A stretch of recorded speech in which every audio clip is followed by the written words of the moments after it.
मेरे को एक किस्सा याद आ गया। वो 4 दोस्त थे, रात को खीर बनाई, बोले रात को नहीं खाएंगे, सुबह उठ करके ठंडी खीर खाएंगे, उसका अलग ही आनंद है।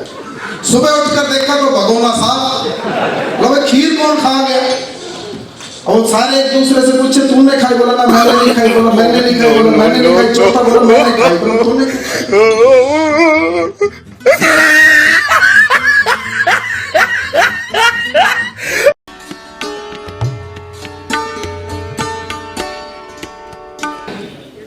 पत्रकार बंधु भी बैठे हुए, आप लोगों की उपस्थिति को भी मैं नमन करता हूं, क्योंकि आप लोकतंत्र का चौथा स्तंभ है।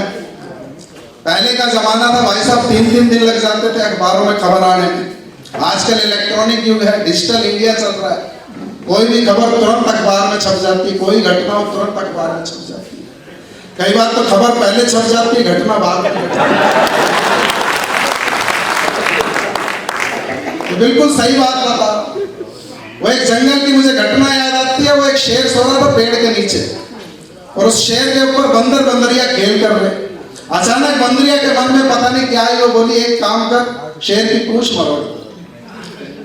बंदर बोला कमाल कर रही है, क्यों पंगा ले रही? बोले पंगा नहीं, अगर मरोड़ देगा तो ठीक है, नहीं तो मैं दूसरा बंदर ढूंढ लूंगी।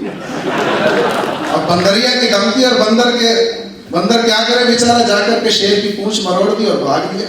शेर उठा एकदम से गुर्राता हुआ, बंदर आगे आगे, शेर पीछे पीछे, बंदर आगे आगे, शेर पीछे पीछे। पूरा जंगल पार करके बंदर पहुंच गया शहर में। उसके पीछे पीछे शेर भी शहर में पहुंच गया। शहर में हड़कंप मच गया, शेर आ गया, शेर आ गया। लोग भाग गए, जो जैसे तैसे जैसी हालत में था, अपनी दुकान को छोड़कर, शटर खुला छोड़कर सब भाग लिए। बंदर देखा है शेर तो पीछा ही छोड़ रहा। उसने देखा एक लाला जी की दुकान पे काउंटर खाली पड़ा है, अखबार पड़ा हुआ है। जाकर के फट से कुर्सी पर बैठ गया और आगे अखबार लगा लिया और मुंह पे चश्मा लगा दिया।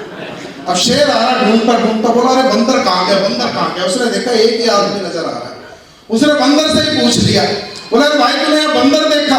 बंदर ने अखबार आगे करके कहा, बोला कौन सा जिसने शेर की पूंछ मरोड़ दी थी? तरह की बड़ा तेज अखबार है, अभी खबर भी छप गई है, यहाँ तो बेइज्जती हो गई, निकल यहाँ से।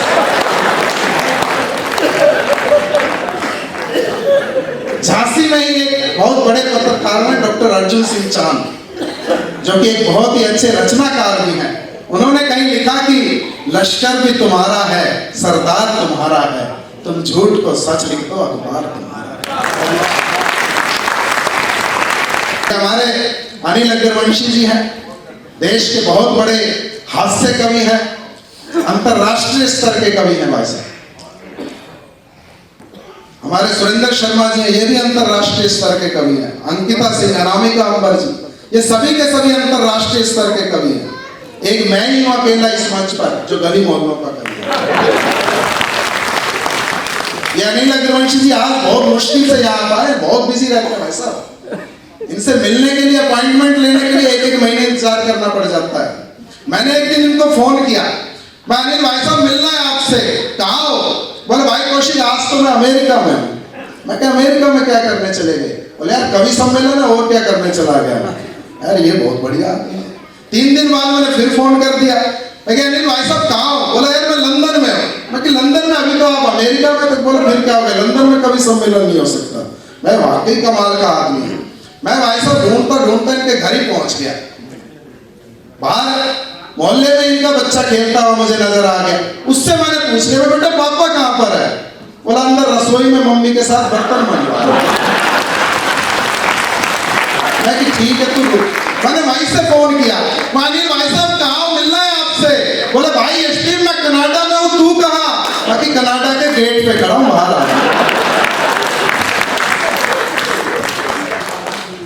आज के इस कवि सम्मेलन के डेरा प्रमुख हमारे आदरणीय पद्मश्री सुरेंद्र शर्मा जी हैं। उनके पीछे से वो शुरू में मैं थोड़ा सा अतिरिक्त समय ले गया, मेरी भ्रष्टता, पीछे से उन्होंने भी मेरे को डंडा दिया तो मैं भी थोड़ा सा घबरा गया, अपनी पंक्तियां ही भूल गया भाई साहब। अब घबराहट में हो जाता है भाई साहब, आप अच्छे से हो जाता है। लाल किले का सबसे बड़ा कवि सम्मेलन माना जाता है।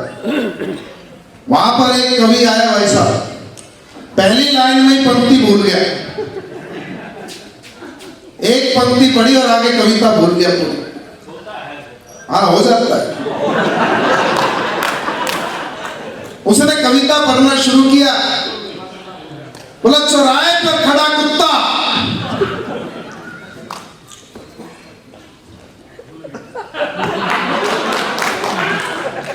चौराहे पर खड़ा कुत्ता। अब जैसे शर्मा जी मेरे को कर रहे थे पीछे से, संचालक बोला आगे बढ़ पब्लिक मारेगी करके, बोला चौराहे पर खड़ा कुत्ता।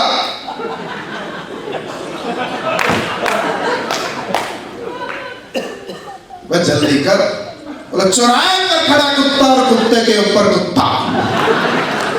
अब अगली पंक्ति याद नहीं आ रही अगले के, और वो कुत्तों पे कुत्ते चढ़ाए जा रहे। बोला चौराहे पर खड़ा कुत्ता और कुत्ते के ऊपर कुत्ता और कुत्ते के ऊपर कुत्ता और कुत्ते के ऊपर कुत्ता और कुत्ते के ऊपर कुत्ता और कुत्ते के ऊपर कुत्ता और कुत्ते के ऊपर कुत्ता। ऐसा पूरे 20 कुत्ते चढ़ा दिए। तभी एक श्रोता पीछे, सारे सन्नाटा पूरे सदन में, बहुत बड़ा कवि है, कुछ गंभीर बात निकाल करके लाएगा। एक श्रोता खड़ा हुआ, भाई वाह वाह वाह, बहुत बढ़िया बहुत बढ़िया। दूसरे ने उसके मारे कौड़ी, बोला क्या बहुत बढ़िया, क्या कहना चाह रहा है, क्या सुना रहा है, कुछ समझ में आई तेरे? बोला कुछ भी सुना रहा हूं, तू बैलेंस देख, 20 कुत्ते चढ़ गए, गिर नहीं रहे।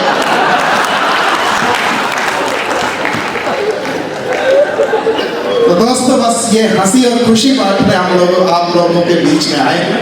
मैंने तो कभी कहा था कि मैं अपने ही दिल में सदा झांकता हूँ, नहीं दूसरों की कमी जांचता हूँ, और यही एक रब ने हुनर यश को बख्शा, जहां भी जाऊं हंसी बांटता।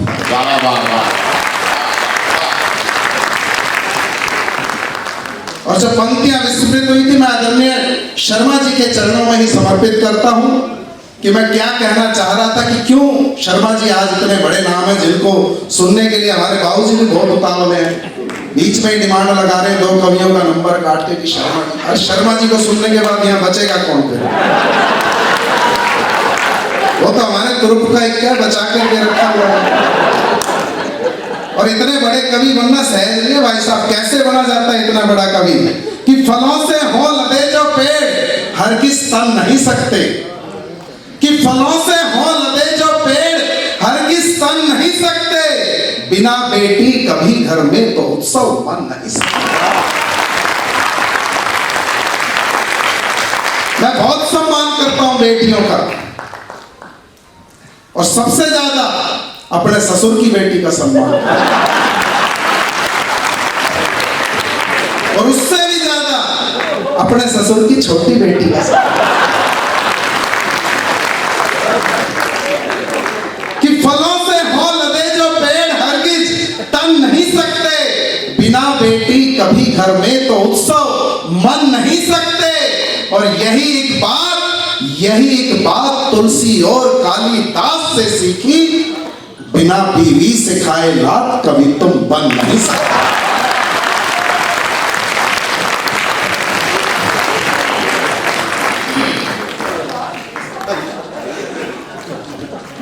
देश में अलग अलग परिस्थितियां चल रही हैं, हर जगह अलग अलग माहौल।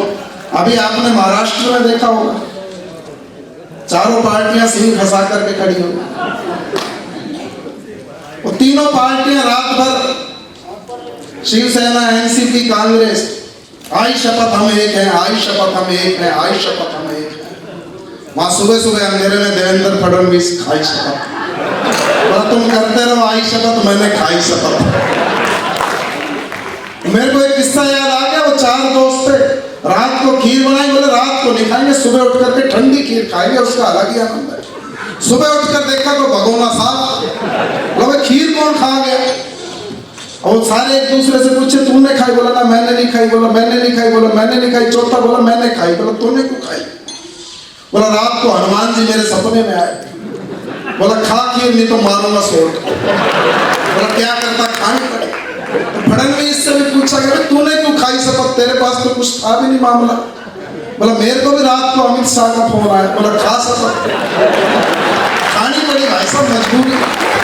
और जल्दबाजी में खाई तो बदहजमी भी होगी भाई साहब, 80 घंटे में उल्टी कर दी। अच्छा सबसे बड़ी बात, 3 पार्टियों का गठबंधन बना महाराष्ट्र में, एनसीपी, शिवसेना, कांग्रेस। आपके यहाँ बिहार में भी महागठबंधन बना था, उसमें भी थी कांग्रेस। उधर यूपी में भी एक महागठबंधन बना था, सपा और बसपा का। कांग्रेस को नहीं लिया साहब। मैं किया सब लोग ले रहे हैं अपने गठबंधन में कांग्रेस को, मायावती ने क्यों नहीं लिया? मैंने पूछ लिया उनसे, मैं बहन जी आपने इनको कांग्रेस को क्यों नहीं लिया, राहुल गांधी क्यों छोड़ दिया तुमने? बोली जो आदमी 50 साल तक घोड़ी पे नहीं चढ़ पाया वो हाथी पे चढ़ेगा। ये परिस्थितियां हो जाती है भाई साहब। वो प्रियंका गांधी भी आ गई इन चुनावों में, आपने देखा होगा, अब पूरी तरह से एक्टिव हो चुकी है। लोगों को बड़ी हैरानी हुई है, कोई एक्सपीरियंस नहीं, कुछ नहीं, ये कौन सा इन्होंने निकाला इनका तुरुप का अपना। तो उनसे पूछा यार तुम प्रियंका गांधी को क्यों लिया है, कांग्रेसी मित्र थे हमारे। तो भाई साहब आपको पता नहीं इनकी शक्ल गांधी जी से मिलती है, इनकी ये इंदिरा गांधी लगती है। ये शक्ल मिलने का क्या मतलब है? अब यूं तो भाई साहब मेरी घरवाली की शक्ल मायावती से मिलती है, क्या थोड़ी बहन जी कहने लगे सबको। और भाई साहब लुगाइयों की बात मैं बता दूं आपको, ये बता रहे थे बेटियों के बारे में कि लुगाई ये कर सकती है, वो कर सकती है, आग लगा सकती है, बुझा सकती है, पता नहीं क्या क्या कर सकती है। हमारे घर में भी आग लगा रखी है। एक दिन मेरी लुगाई ने मेरे को चैलेंज कर दिया, बोला तू अपने आप में बढ़ता बहुत बड़ा कवि, आज मैं सुरेंद्र शर्मा जी के साथ जा रहा हूँ, आज मैं पवार जी के साथ जा रहा हूँ। बोले तेरी वैल्यू जीरो है बिल्कुल। मैं जीरो किस लिए? बोले तूने आज तक मेरी प्रशंसा में कोई कविता नहीं लिखी। मैं कि अब श्रृंगार मेरे बस की कहाँ बात है, मैं हास्य कवि हूँ, थोड़ी बहुत तुकबंदी कर देता हूँ भाई साहब। मैं श्रृंगार मेरे बस का रोग नहीं, श्रृंगार में आदमी पगला जाता है, मटकनाथ बन जाता है। वास्तव में श्रृंगार वास्तव में बहुत बड़ी बीमारी है। एक दिन मैं अंकिता के घर चला गया, इनने एक कुत्ता पाल रखा। मैं कि अंकिता तुम्हारा कुत्ता बहुत बढ़िया, इसकी शक्ल तो शेर से मिलती है। बोलिए श्री जी ध्यान से देखो शेर ही है। बोले ध्यान से देखो शेर ही है, ये इश्क मोहब्बत के चक्कर में पड़ गया तब कुत्ता जैसा लगा।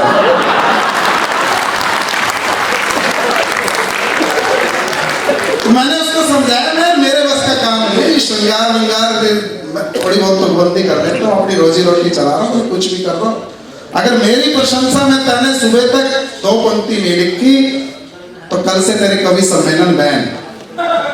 क्योंकि अब ये बात आ गई कैरियर पर। तब मैंने क्या उसको सुनाया और क्या उसका परिणाम हुआ आप लोगों के बीच में रखता कि हिरणी सी तेरी चाल, नागिन से तेरे बाल। ये अपनी पत्नी के लिए लिखा है, ऐसे घूरो मत। हाँ, किसी और की पत्नी से मैच हो जाए तो कोई गारंटी भी नहीं है। कि हिरणी सी तेरी चाल, नागिन से तेरे बाल, कोयल सी बोली तेरी दिल को लुभाती है, और मछली सी तेरी आंख, तोते सी है तेरी नाक, मोरनी से ठुमकों पे जान चली जाती है, मोरनी से ठुमकों पे जान चली जाती है। जिनकी पत्नी से मैच होगी उन्होंने ताली बजा दी, और जो मेरे पत्नी के सौंदर्य से जल भुनकर खाक हो गए उन्होंने नहीं बजाई। परंतु इसका परिणाम क्या हुआ, जिसके लिए लिखी उसको कैसी लगी कि हिरणी सी तेरी चाल, नागिन से तेरे बाल, कोयल सी बोली तेरी दिल को लुभाती है, और मछली सी तेरी आंख, तोते सी है तेरी नाक, मोरनी से ठुमकों पर जान चली जाती है। सुन ऐसी उपमाएं वो न जरा मुस्काए, बोली तेरी कविताई मुझे तो ना भाती है, और गधे सा तू रेखता है, लंबी लंबी फेंकता है, पशुओं से भी क्या कोई तुलना की जाती है, पशुओं से भी क्या कोई तुलना की जाती है।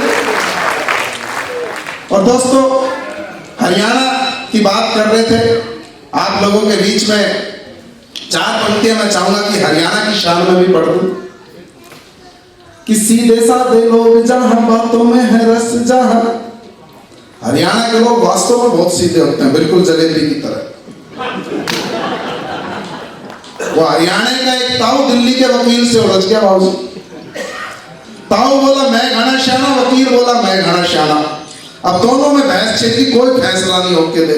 आखिर में वकील ने कहा ताऊ एक काम कर शर्त लगा लेते हैं, फैसला हो जाएगा यही। ताऊ बोला बता क्या शर्त लगाएगा? बोलो दोनों एक दूसरे से सवाल पूछेंगे। बोला अच्छा। बोला मैं तेरे से सवाल पूछूं, अगर तूने जवाब दे दिया तो तेरे को मैं 100 रुपए इनाम दूंगा। और अगर जवाब नहीं दिया तो 5 रुपए जुर्माना देगा। और बोला फिर तू मेरे से पूछियो। बोला अगर मैं जवाब दे दूं तो तू मुझे 5 रुपए इनाम दियो, और ना दे पाऊं तो 100 रुपए जुर्माना। ताऊ को लगा फायदे का सौदा है तो। बोला ठीक है लगी सर। बोला पूछ सवाल, पहले तू पूछ, तू मेरे से उम्र में छोटा है। तो वकील ने प्रश्न पूछा। बोला 2 भाइयों का झगड़ा हो गया, एक ने दूसरे का सर फोड़ दिया, बता कौन सी कानून की धारा लगेगी। ताऊ बोले धारा वारा का हमने नहीं पता, हमने तो भैंस की धार निकाली। बोला ताऊ ऐसे बात नहीं बनेगी, जवाब देना पड़ेगा। बोला भाई तो सुन फिर, नहीं पता तो नहीं पता। तो बोला अच्छा तो फिर जुर्माना दे। ताऊ ने 5 रुपए अपने निकाल करके दे दिए उसको। फिर ताऊ बोला अभी अब मेरा नंबर, मैं पूछूंगा। बोला चल पूछ तू। बोला अच्छा ये बता, एक पक्षी ऐसा है जो आकाश में उड़ता है तो उसका एक पांव तो आसमां को टच कर जाता है, दूसरा धरती पर, ऐसा कौन सा पक्षी है। और वकील की बुद्धि चकरा गई। बोला यार इतनी किताबें पढ़ ली, BA कर ली, LLB कर ली, ऐसा कोई पक्षी तो आज तक नहीं पढ़ा। उसने ओट करके थोड़ी सी ताऊ की फोन पर गूगल में भी सर्च कर लिया, गूगल भी फेल कि ऐसा कौन सा पक्षी है जो उड़ता है तो उसका एक पांव तो आकाश को टच करता है, दूसरा धरती को। आखिर में वकील ने सरेंडर कर दिया। बोला ताऊ नहीं पता। बोला दे जुर्माना। वकील ने दिया 100 का नोट। ताऊ लेकर के जेब में रखने लगा, वकील ने वही हाथ पकड़ लिया। बोला ताऊ नो नहीं, पहले जवाब बता। ताऊ ने भी निकाला जेब से 5 का सिक्का। बोला ले भी, जवाब तो मैंने भी निकाला। सीधे साधे लोग जहां बातों में है रस, जहां हरे भरे खेतों वाला ये तो हरियाणा है। और गीता जी का ज्ञान दिया कल्पना ने मान दिया। कल्पना चावला को याद करिएगा कि गीता जी का ज्ञान दिया कल्पना ने मान दिया। बाबा रामदेव योगी का ये हरियाणा है। यह अलग बात है, आजकल बाबा रामदेव लाला रामदेव बन चुके हैं। वो एक दिन उनकी ऐड आ रही थी तो ये पतंजलि का नया टूथपेस्ट निकाला, इसमें नमक है, नींबू है, ये है, फलाना है, दिखाना है। मैं कह रहा तुरंत मुंह में ढोकला बनाना है या टूथपेस्ट करवानी है। कि सीधे साधे लोग जहां बातों में है रस, जहां हरे भरे खेतों वाला ये तो हरियाणा है। और गीता जी का ज्ञान दिया कल्पना ने मान दिया। बाबा रामदेव योगी का ये हरियाणा है। और लक्ष्मी की रागड़ी में दूध छाछ राबड़ी में, दंगले अखाड़ों में भी बसा हरियाणा है। और अगली एक पंक्ति पर आपको लगे कि मैंने ठीक से हरियाणा को परिभाषित कर दिया है तो पूरे सदन का आशीर्वाद मांगता हूं कि लक्ष्मी की रागड़ी में दूध छाछ राबड़ी में, दंगले अखाड़ों में भी बसा हरियाणा है। और चाहे युद्ध कौशल हो या जिताने मेडल हो, सदा नंबर 1 ही रहा हरियाणा है। सदा नंबर 1 ही रहा हरियाणा है। तो भाई साहब हरियाणा की तो पुलिस भी नंबर 1 पूरे देश में। 100 नंबर घुमाओ तुरंत आ जाए और 100 रुपए दो तुरंत चले जाए। और अपने फरीदाबाद की हरियाणा में भी टॉप की पुलिस, 100 रुपए देने की भी जरूरत नहीं, जो दो उसी में कुछ। वो आजकल चालान तो इतने बढ़ गए, परंतु अपने फरीदाबाद में बहुत सूखे भाई साहब। मैं एक दिन घर से सुबह सुबह निकला स्कूटर लेकर के, जल्दी में हेलमेट पहनना भूल गया। अब तीसरी रेड लाइट पर ही पकड़ लिया मेरे को।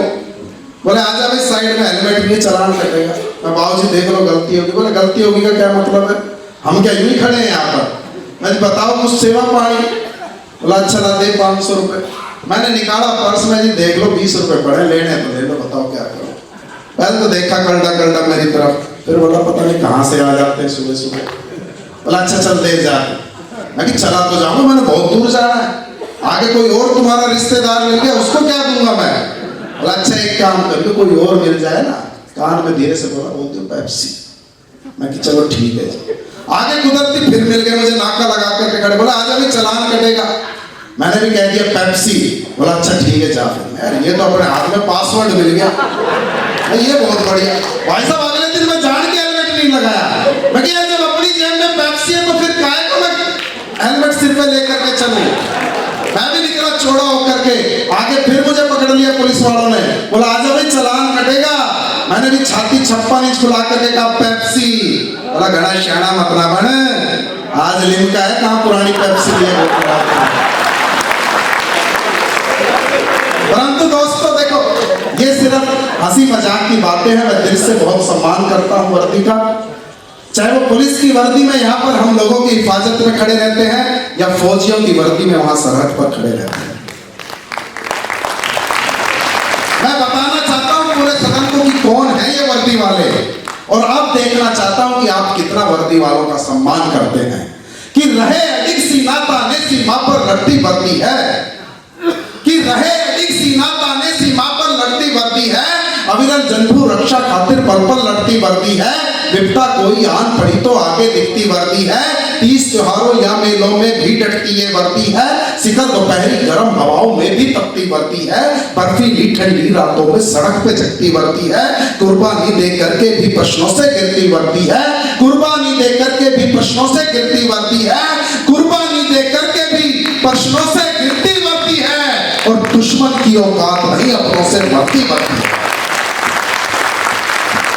दुश्मन की औकात नहीं अपनों से मरती वर्दी है। दुश्मन की औकात नहीं अपनों से मरती वर्दी है। ये है वर्दी। और भाई साहब, हम यहाँ पर अपने घर परिवार के साथ रहते हैं, तीज त्योहार मनाते हैं, वहां पर भाई साहब उनको अभी कुछ दिन पहले अखबार में खबर पड़ी थी, एक फौजी को छुट्टी नहीं मिली, उसने अपने 5 साथियों को फ्रस्ट्रेशन में आकर गोली से खून दिया।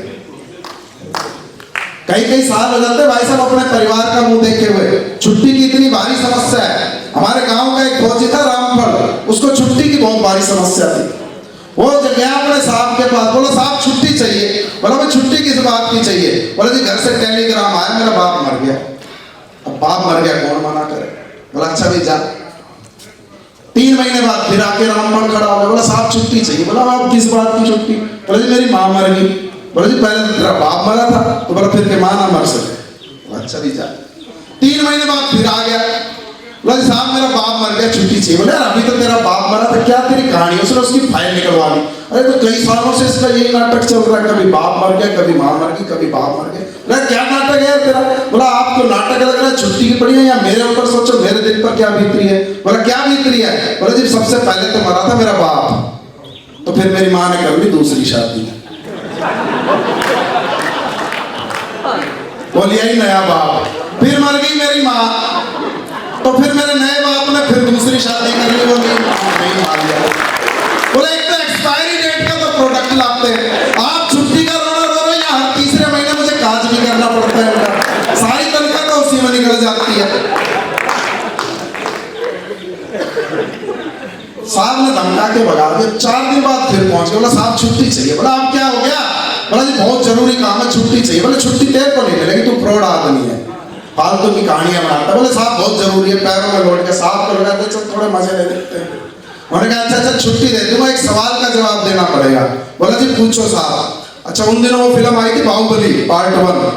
बोला अच्छा ये बता कि बाहुबली को कटप्पा ने क्यों मारा? बोला साहब जवाब दे दूंगा, नाराज मत होना। बोला नहीं नाराज नहीं होऊंगा। बोला जी कटप्पा छुट्टी मांग रहा था बाहुबली से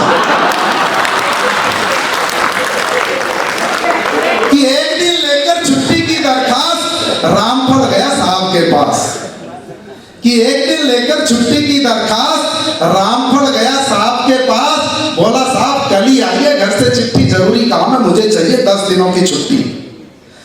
बोला साहब कल ही आइए, घर से चिट्ठी जरूरी काम है, मुझे चाहिए 10 दिनों की छुट्टी। और अब तक साहब भी हो चुके थे पूरे होशियार, छुट्टी के लिए किया नहीं बिल्कुल इनकार। बोले रामफल खुशी खुशी छुट्टी पर जाओ, परंतु एक शर्त है, कल सुबह होने से पहले बॉर्डर पार करके पाकिस्तानी फौज का एक टैंक लेकर आओ। बोले परंतु एक शर्त है, कल सुबह होने से पहले बॉर्डर पार करके पाकिस्तानी फौज का एक टैंक लेकर आओ। अब अपना रामफल भी कम नहीं था कलाकार, सुबह तक का तो बिल्कुल नहीं किया इंतजार, पट्टे ने शाम होते होते कमाल कर दिया और साहब के दफ्तर के आगे पाकिस्तानी फौज का लाकर एक टैंक कर दिया। अब टैंक देखकर साहब हुए हैरान, अब टैंक देखकर साहब हुए हैरान। बोले भाई रामफल आज तुझे गया मेहमान, जहाँ दिन के उजाले में परिंदे तक डरते हैं भरते हुए परवाज, नहीं चली कोई गोली और नहीं सुनी बम की आवाज, और तू तो दिन दहाड़े ही पाकिस्तान का पूरा टैंक उठा लाया। क्या ये है कोई जादू या फिर कोई माया? बोला क्या ये है कोई जादू या फिर कोई माया? रामफल बोला साहब ना तो ये कोई जादू और ना ही कोई माया है, दरअसल एक पाकिस्तानी फौजी ने अपना पुराना कर चुकाया है। बोला दरअसल एक पाकिस्तानी फौजी ने अपना पुराना कर चुकाया। साहब बोले क्या बकवास करते हो, खुलकर बताओ, ये कर्जे वर्जे की पहली हमसे ना बुझाओ। रामपाल बोला साहब सीधी सी है बात, बॉर्डर के उस पार भी ऐसे ही है हालात। बोला साहब सीधी सी है बात, बॉर्डर के उस पार भी ऐसे ही है हालात। बोला 3 महीने पहले सुलेमान को छुट्टी देने के बदले उनके साहब ने भी भारत का एक टैंक लाने की शर्त अड़ा दी थी और उसकी मजबूरी समझकर हमने अपना एक टैंक देकर उसकी बिगड़ी बात करा दी। बोला आज जब मैंने उसे अपना दर्द सुनाया तो उसने भी अपना एक टैंक पहुंचाकर अपना पुराना कर चुकाया। सुनते ही साहब की आंखें हो गई गुस्से से लाल। बोले रामपाल दुश्मनों से मिली भगत का क्या तुमको बिल्कुल नहीं मलाल? रामपाल बोला साहब गलत मत समझना, मेरी देशभक्ति पर जरा भी शक मत करना। रामपाल बोला साहब गलत मत समझना, मेरी देशभक्ति पर जरा भी शक मत करना। यारी दोस्ती अपनी जगह, वतन परस्ती अपनी जगह। बोला दोस्ती देशभक्ति के ना आड़े आएगी और कर्ज की लकीर फर्ज से बढ़ने ना पाएगी। बोला दोस्ती देशभक्ति के ना आड़े आएगी, कर्ज की लकीर फर्ज से बढ़ने ना पाएगी। पर यारी में अगर मांगा दूध तो खीर देंगे और मांग लिया कश्मीर तो फिर चीर देंगे।